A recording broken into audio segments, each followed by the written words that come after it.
आज हम जो है नया टॉपिक पढ़ने जा रहे हैं। हमारा जो चाइल्डहुड एंड ग्रोइंग अप है, उसमें जो फ्रायड का जो सिद्धांत है, फ्रायड का मनोविश्लेषणात्मक सिद्धांत, उसके बारे में हम पढ़ने जा रहे हैं। तो क्या कहा है फ्रायड ने, ये देखते हैं। तो फ्रायड का जो मनोविश्लेषणात्मक सिद्धांत है वो क्या कह रहा है कि जो मनुष्य का व्यवहार होता है उसके चेतन से ज्यादा अचेतन पर निर्भर करता है। फ्रायड का ये कहना पड़ता है कि हमारा जो मानव का व्यवहार होता है वो ज़्यादा किससे प्रभावित होता है, किस पे ज़्यादा डिपेंड करता है, चेतन स्तर पर या अचेतन पर। तो फ्रायड का कहना है कि मनुष्य का व्यवहार जो है वो अचेतन जो अचेतन होता है उस पर निर्भर करता है, न कि चेतन पर। चेतन से ज़्यादा अचेतन पर निर्भर करता है मनुष्य का व्यवहार, ये फ्रायड का कहना है। मतलब मनुष्य का जो व्यवहार होता है वो हमारे चेतन जो मस्तिष्क होता है उसके चेतन स्तर पर, चेतन भाग पर निर्भर नहीं करता है, बल्कि वो अचेतन पर निर्भर करता है। और जो अचेतन होता है, अचेतन जो होता है उसमें हमारी अधूरी इच्छाएं होती है। चेतन अचेतन मन में हमारा क्या होता है, हमारी अधूरी इच्छाएं होती हैं। अब जो है फ्रायड ने मन के जो है मन को दो भागों में बांटा है, और उन दो भागों में एक होता है स्थिर पक्ष, मन का स्थिर पक्ष, और दूसरा होता है गतिशील पक्ष। तो ये क्या होता है हम इसको डिटेल में समझते हैं। पहला जो होता है मन का गतिशील पक्ष, तो गतिशील पक्ष जो होता है उसमें इसको फिर से तीन भागों में डिवाइड किया है। गतिशील पक्ष मन का जो होता है उसको तीन भागों में, ईड ईदम जिसको बोलते हैं, अहम बोलते हैं, तीसरा सुपर ईगो। ठीक है, तो तीन भागे, ईड, ईदम जिसको बोलेंगे, ईगो अहम, और सुपर ईगो जिसको हम हिंदी में परा अहम बोलेंगे, सुपर ईगो परा अहम बोलेंगे। अब ये इदम क्या होता है, तो ये जो इदम होता है ये हमारी शारीरिक इच्छाओं की पूर्ति करने का कार्य करता है। इदम का जो मुख्य कार्य होता है वो हमारे शरीर की जो आवश्यकताएं होती है, जैसे भूख लगना, है ना, चोट लग जाए तो उसका उस पर ध्यान देना, है ना, शरीर की जो भी आवश्यकताएं होती है, प्यास लगना, भूख लगना, है ना, शरीर के कोई कपड़े और जो भी आवश्यकताएं होती है उनकी पूर्ति करना, उसके लिए जिद करना, उसके लिए प्रयास करना, और वो जो है उसकी इदम का ईद ईद का जो है कार्य होता है। ये केवल सुख चाहता है। जो ईद होता है आपका, वो भविष्य और भूतकाल की चिंता नहीं करता है, वो सिर्फ वर्तमान में अपनी आवश्यकताओं की पूर्ति करना चाहता है, और वो उससे सेटिस्फेक्शन चाहता है, ज़्यादा सुख सुख रहना चाहता है। ये तनाव नहीं चाहता है। जो आपका ईड होता है वो तनाव को जो स्वीकार नहीं करता है, तनाव को वो एक्सेप्ट नहीं करता है, तनाव को झेलना या तनाव को महसूस करना पसंद नहीं करता है। जो बालक होता है जन्म के समय पर उसकी संरचना जो है वो ईड होती है। मतलब जब छोटा बालक होता है तो आप देखा होगा, छोटा बालक जो है वो जन्म से ही भूख लगती है तो रोना शुरू कर देता है। अगर उसको कोई शारीरिक कष्ट हो रहा है तो रोना शुरू कर देगा। मतलब उसको कुछ भी अगर शारीरिक रूप से तकलीफ है तो उसका तुरंत समाधान चाहता है। तो जो बच्चा होता है, छोटे बच्चे, जिनकी जो उनका जो संरचना होती है, शारीरिक संरचना, उनका जो स्तर होता है वो ईद के स्तर का होता है। वो अपना जो है वो ज़्यादा से ज़्यादा सुख चाहते हैं, और वो शारीरिक इच्छाओं की पूर्ति चाहते हैं। ईड जो होता है वो सही गलत का ज्ञान नहीं होता है इसको। मतलब ईड को कोई मतलब नहीं, कोई चीज़ नैतिक रूप से सही है या गलत है ना? उनको किसी दूसरे के विचार से कोई लेना-देना नहीं होता है। ईड में व्यक्ति को दूसरे के विचार से कोई लेना-देना नहीं होता है। ईड में व्यक्ति जो है वो सिर्फ अपने बारे में सोचता है, और सही गलत का उसको कोई ज्ञान नहीं होता है। तो ये हमारा ईड था। अगला जो मन का गतिशील पक्ष, उसको अगला जो भाग है वो है ईगो। ईगो को हम अहम कहते हैं। ईगो क्या होता है? ईगो जो है, जैसे आपने इसको तीन भागों में बांटा है, ईड, ईगो और सुपर ईगो। तो जो ईगो होता है वो ईड और सुपर ईगो के बीच में जो है वो संयोजनकर्ता का काम करता है, उनको जोड़ता है, बीच में एक ब्रिज की तरह काम करता है, पुल या संयोजनकर्ता की तरह काम करता है। ईगो, आपका जो ईड है, ये वाला ईड, और सुपर ईगो जो तीसरा वाला भाग है, इनके बीच में एक संयोजनकर्ता, जोड़ने का काम करता है। ठीक है, अगला जो है वो जीवन, इसका काम है ईगो का। ईगो क्या करता है? ये जीवन की रक्षा करता है। मतलब ईगो क्या करता है, हमारी जो लाइफ है वो इतना स्वार्थी नहीं होता है जितना ईड स्वार्थी है। ईड जो है वो केवल तो चाहता है बिल्कुल भी तनाव नहीं झेलेगा और सिर्फ़ सारी इच्छाओं की पूर्ति करता है। लेकिन ईगो जो है वो थोड़ा-सा अ अ, थोड़ा आदर्शवाद और थोड़ा नैतिकता की उसका होता है ईगो में व्यक्ति का। मतलब वो अपने शरीर की सिर्फ़ रक्षा करने पर ध्यान दे सकता है ज़्यादा से ज़्यादा। जो बाहरी वातावरण है, बाहरी से खतरे हैं समाज से, समाज में या परिस्थिति में बाहरी परिस्थिति में जो भी खतरा होता है शरीर को उससे शरीर की रक्षा करने का प्रयास करता है। और जो बालक होता है जो बालक होता है, अपने अपने पराये का भेद सीख जाता है।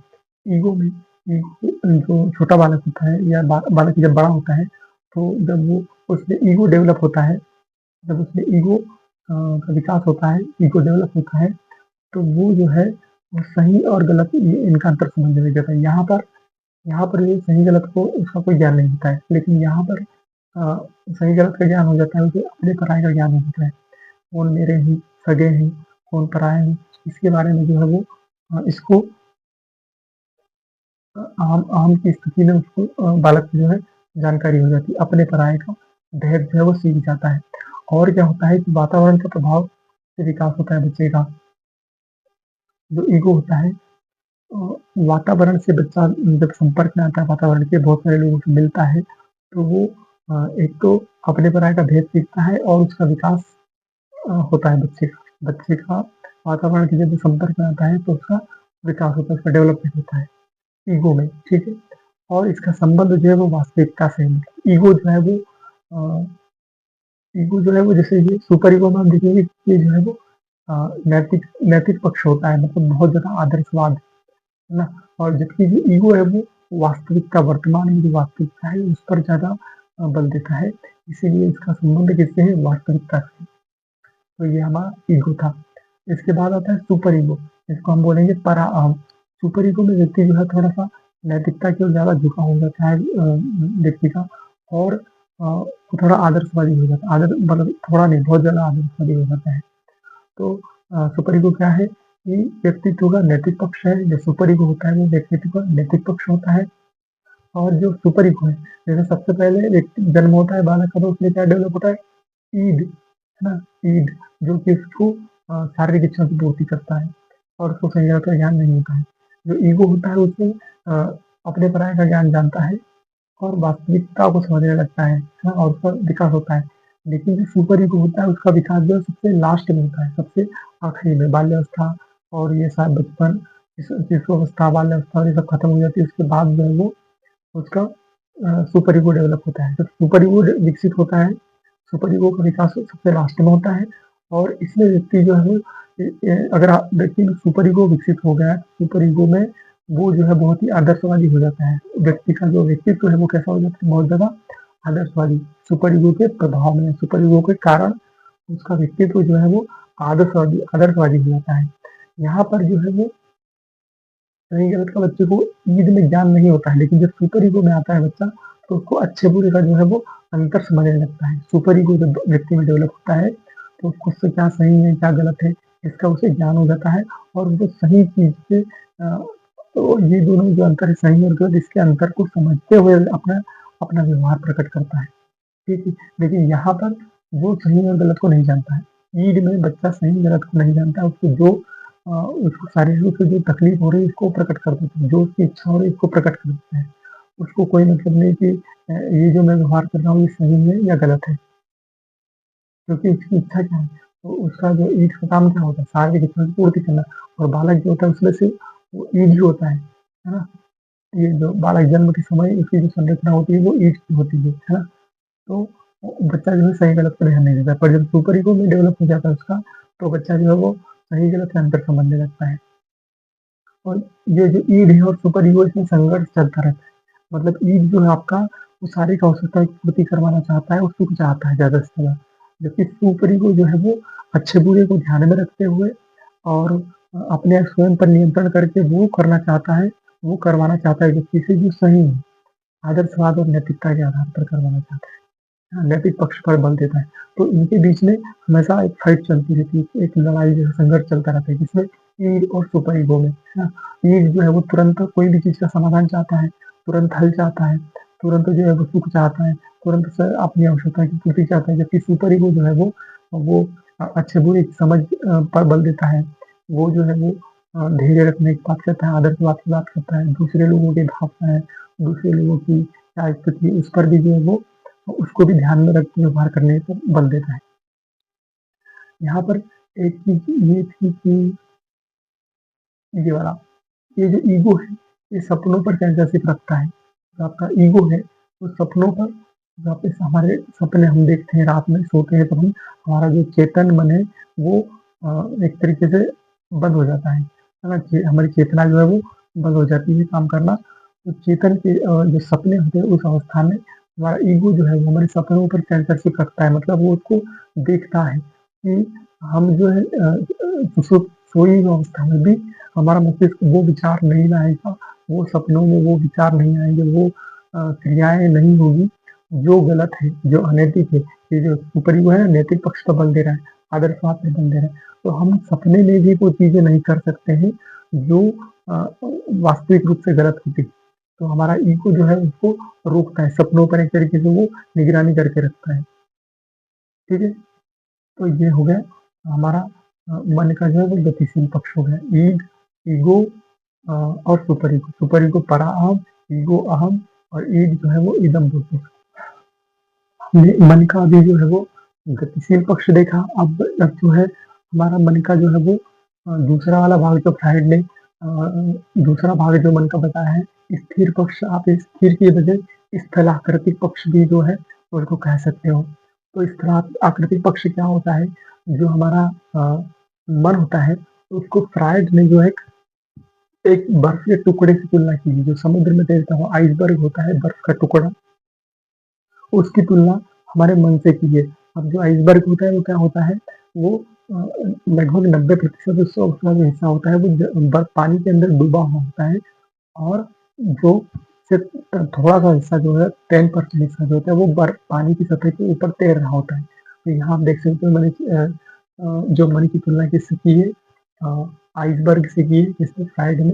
तो जो ये अगर पानी की सतह है, ठीक है? समुद्र की सतह है पानी की, तो इसके ऊपर का जो भाग है ये इतना तैरता हुआ भाग है और ये जो इतना पोर्शन है, ये पूरा जो है वो पानी के अंदर का भाग है। तो जो फ्राइड है उसने मन को जो है वो इस आइसबर्ग से कंपेयर किया है और बताना चाहा है कि जो हमारा मन होता है, स्थिर पक्ष जो होता है मन का, उसके 3 भाग होते हैं। एक ये ऊपर वाला भाग जो होगा, ये जो भाग होगा उसको उसने चेतन पक्ष कहा है और ये कितना होता है? 10%, 1/10 भाग। और उसके नीचे का जो डूबा हुआ भाग होता है, वो 90% होता है, जिसको आप 9/10 भाग बोल सकते हो।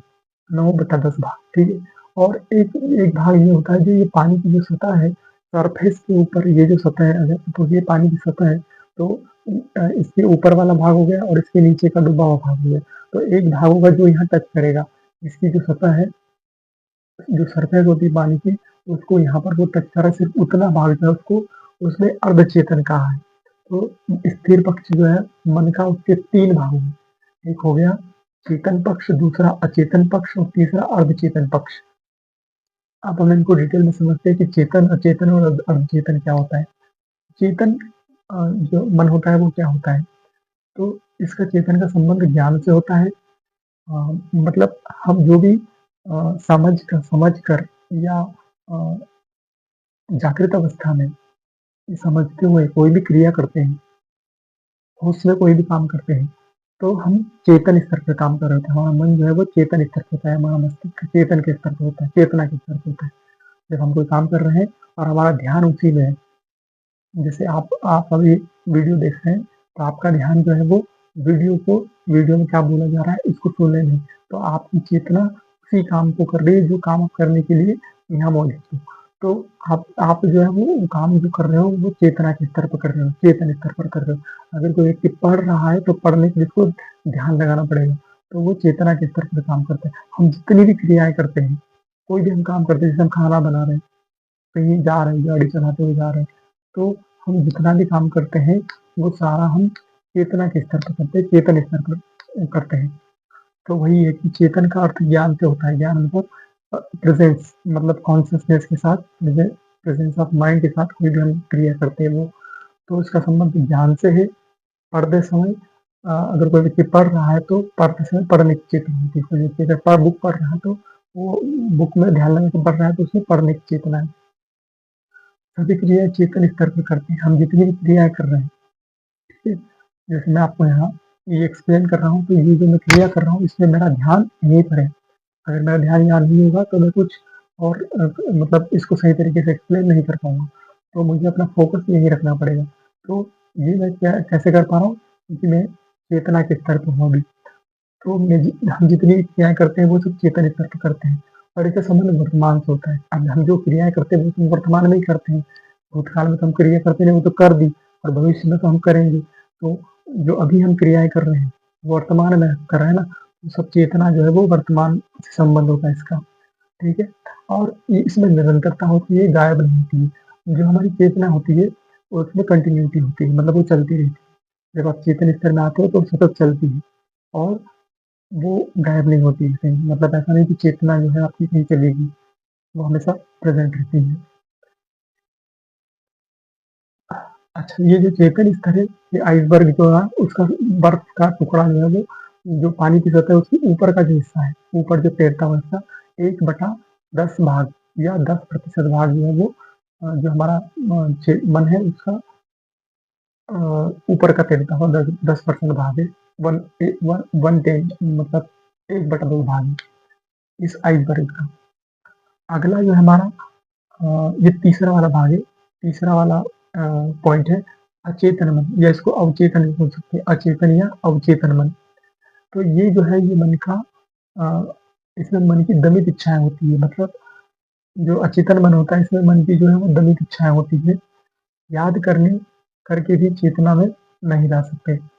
मतलब हमारा जो अचेतन मन होता है उसमें हमारी जो इच्छाएँ हमारी जो भी इच्छाएँ होती हैं जो पूरी नहीं होती है किसी कारणवश, है ना? और हम लोग क्या करते हैं, उनको दबाकर नष्ट करना चाहते हैं कि वो पूरी नहीं हो रही है, तो उनको हम समय के साथ भूलने का प्रयास करते हैं। तो वो डिप्रेस्ड हो उसको कंप्रेस करके, डिप्रेस करके, दबाकर जो हम भूल जाते हैं। तो वो जो अभी अधूरी इच्छाएँ होती है, वो सब चली जाती है हमारे अचेतन मन में। तो अ, इसमें जो है चेतन मन में मन की जो है दमित इच्छाएँ होती है और अ, याद करने पर भी चेतना में नहीं ला सकते। वो जो इच्छाएँ होती हैं, वो हमें भी नहीं मालूम कि वो क्या थी। कभी भविष्य भूतकाल में वो हम हमारे साथ कुछ हुआ और हम हमारे लिए वो कोई जानकारी थी, लेकिन फिर हम उसको भूल गए और वो हमारे चेतन मन में स्टोर हो गई। तो हम अगर उसे याद करके याद करना चाहेंगे तो हमें याद नहीं आएगा, वो इच्छाएँ क्या है। लेकिन वो दमित होती है और हमारे चेतन मन में रहती है। ठीक है? ये इच्छाएँ सक्रिय रहती है। हमारे मन में वो जो दमित इच्छाएँ हैं, तो ऐसा नहीं कि वो डेड हो गई, वो मरी नहीं। वो ज़िंदा है लेकिन वो हमें नहीं पता, हम उसको याद नहीं कर सकते, तो वो जीवित अवस्था में होती है, सक्रिय रहती है मतलब वो इच्छाएँ। और इसमें ज़्यादातर जो इच्छाएँ होती है नैतिक और असामाजिक इच्छाएँ होती है। मतलब इच्छाएँ मतलब ऐसी इच्छाएँ जो हम सोसाइटी में हम चाहते तो हैं लेकिन हम सोसाइटी में उसको कर नहीं सकते। है ना? समाज में हमें सबके सामने जो व्यवहार करते हैं वो लोगों का क्या रिएक्शन होगा उसपे और समाज उसको एक्सेप्ट करेगा नहीं, उस प्रकार का व्यवहार करते हैं। तो हमारी जो इच्छाएँ होती हैं, जो हम समाज में प्रकट नहीं कर सकते हैं, वो इच्छाओं को हम दबा लेते हैं। तो अनैतिक और असामाजिक इच्छाएँ जो होती हैं, वो इच्छाएँ अचेतन मन में होती हैं, ठीक है? असामाजिक और अनैतिक इच्छाएँ होती हैं और वो सक्रिय रूप में रहती है। अचेतन की क्रियाएँ दिखाई नहीं देती परंतु व्यक्तित्व को नष्ट कर देती है। अचेतन अचेतन की जो क्रियाएँ होती हैं वो दिखाई नहीं देती परंतु व्यक्तित्व को नष्ट कर देती है। हमारे अचेतन मन में जो इच्छाएँ हैं वो असामाजिक और अनैतिक है ना? हम उनको सोसाइटी में कर नहीं सकते हैं या वो पूरी नहीं हुई किसी कारणवश तो हमारे वो अचेतन मन में चली गई। भूतकाल की बात हुई हम उनको भूल गए, लेकिन वो हमारे अचेतन मन में है। अब उससे हमारा व्यक्तित्व जो है वो हमारा व्यवहार जो है वो प्रभावित होता है। हम उस अचेतन मन के आधार पर ये इसीलिए यही तो कहा है शायद ने मनुष्य का जो व्यवहार होता है उसके चेतन से ज़्यादा अचेतन पर निर्भर करता है और अचेतन में क्या होता है अधूरी इच्छाएँ होती है स्टोर। तो जो हमारा व्यवहार होता है हमें ऐसा लगता है कि हम बड़े सोच समझ के व्यवहार करते हैं, लेकिन हमारा जो व्यवहार है, वो हमारे अचेतन मन से प्रभावित होता है। हमारे पुरानी इच्छाएँ क्या अधूरी थी, उसके हिसाब से हम वर्तमान में व्यवहार करते हैं ज़्यादातर। अचेतन की क्रियाएँ दिखाई नहीं देती है, परंतु व्यक्तित्व को नष्ट कर देती है। मतलब जैसे कोई हमारे हमारे जो व्यक्तित्व होता है, उसमें अनैतिक और असामाजिक इच्छाएँ होती हैं। तो अगर जैसे हमने यहाँ भी देखा था कि मनुष्य का व्यवहार जो है वो उसके चेतन से ज़्यादा अचेतन पर निर्भर करता है और अचेतन में क्या होता है अधूरी इच्छाएँ। कैसी अधूरी इच्छाएँ? अनैतिक और असामाजिक। ये अगर अनैतिक और असामाजिक इच्छाएँ